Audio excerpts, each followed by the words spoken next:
दोस्तों, रिसेंटली मेरी वाइफ बीमार हो गई थी। उसको तेज़ फीवर आ रहा था और शरीर पे रैशेस हो गए थे और बहुत ज़्यादा खुजली हो रही थी। जहाँ पर भी खुजा रही थी वहाँ पर खाली खट्टी सी हो जा रही थी।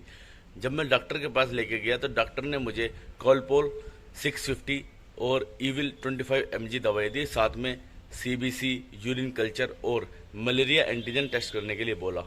जब मैंने नेक्स्ट डे एम्प्टी स्टमक ये तीनों टेस्ट करवाए तो यूरिन ठीक निकला और सीबीसी भी ठीक निकला, लेकिन जो मलेरिया एंटीजन टेस्ट था उसमें मेरी वाइफ के जो प्लेटलेट थे वो 74,000 निकले। जब मैं डॉक्टर के पास लेके गया तो डॉक्टर ने मुझे बोला जो मैंने आपको कार्पुल 650 और ईविल 25 mg दवाई दी है, ये दवाई आपको 3 दिन खिलानी है। साथ ही साथ आपको अपनी वाइफ का ध्यान रखना है। अगर आपकी वाइफ के प्लेटलेट 25,000 से नीचे आते हैं तो आपको अपनी वाइफ को एडमिट करा देना है।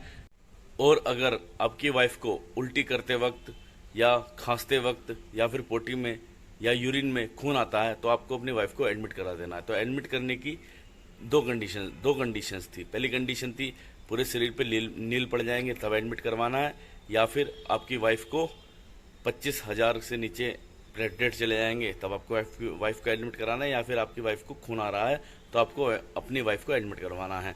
और आपको कंटिन्यूटी में अपनी वाइफ के प्लेटलेट्स चेक करवाने हैं। इसके लिए दोस्तों मैंने नेक्स्ट डे भी टेस्ट करवाया तो मेरी वाइफ के प्लेटलेट निकले 54,000। और फिर जब मैंने नेक्स्ट डे करवाया तो मेरी वाइफ के प्लेटलेट निकले सीधे 35,000। और फिर जब मैंने नेक्स्ट डे करवाया, मतलब चौथे दिन करवाया, तो मेरी वाइफ के प्लेटलेट निकले 30,000। और फिर जब मैंने अगले दिन टेस्ट करवाया तो मेरी वाइफ के प्लेटलेट निकले 30,000। तो लास्ट 2 डेज में मेरी वाइफ के प्लेटलेट 30,000 निकले। उसके बाद मैंने डॉक्टर से बोला कि डॉक्टर साहब मेरी वाइफ के प्लेटलेट कल भी 30,000 थे, आज भी 30,000 है, तो क्या करना है। तो डॉक्टर ने बोला आपकी वाइफ के प्लेटलेट ठीक हो गए हैं, अब वो अप होने शुरू हो जाएंगे, अब आप 2 दिन बाद टेस्ट करवाना। तो आज मैंने 2 दिन बाद टेस्ट करवाया तो मेरी वाइफ के प्लेटलेट निकले हैं 1,10,000।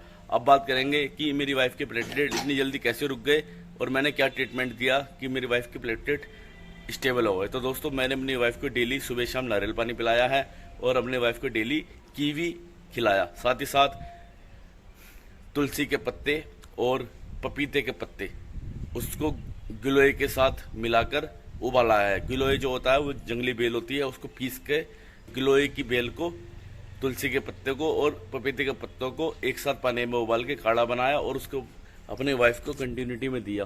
तो फाइनली आज से मेरी वाइफ रिकवर होनी शुरू हो गई है और उसका शरीर भी अब काम करना शुरू कर रहा है। तो अगर आपकी वाइफ के प्लेटलेट डाउन हो जाते हैं तो सबसे पहले आपको अपनी वाइफ को डॉक्टर को दिखाना है, डॉक्टर से कंसल्ट करना है और उसकी सारी की सारी बातें माननी है। जैसा जैसा आपका डॉक्टर आपको समझाएगा आपको वो सारी की सारी चीज़ें फॉलो करनी है। साथ ही साथ आपको सुबह और शाम अपनी वाइफ को नारियल पानी देना है, कीवी देना है। साथ ही साथ कोशिश करना है कि आप अपनी वाइफ को खाना भी खिलाएं।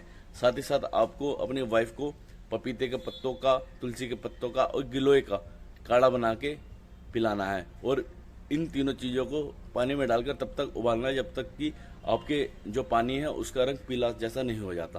तो दोस्तों ये सब चीज़ें थी जो हमें अगर हमारे परिवार में किसी व्यक्ति के प्लेटलेट डाउन हो जाते हैं करनी होती हैं। आप ये सब चीज़ें करेंगे तो आपकी वाइफ बिल्कुल ठीक हो जाएगी। आपका जो परिवार का जो भी बंदा है जिसको दिक्कत हुई है वो ठीक हो जाएगा। उम्मीद करता हूँ मेरी वीडियो आपको हेल्पफुल लगी होगी। अगर मेरा वीडियो आपको थोड़ा भी हेल्पफुल लगा हो तो प्लीज़ मेरे चैनल को सब्सक्राइब कर दीजिएगा, वीडियो को लाइक कर दीजिएगा। इसी के साथ दोस्तों मैं अपनी इस वीडियो को विराम देता हूँ। दोस्तों bye bye, take care, have a nice day.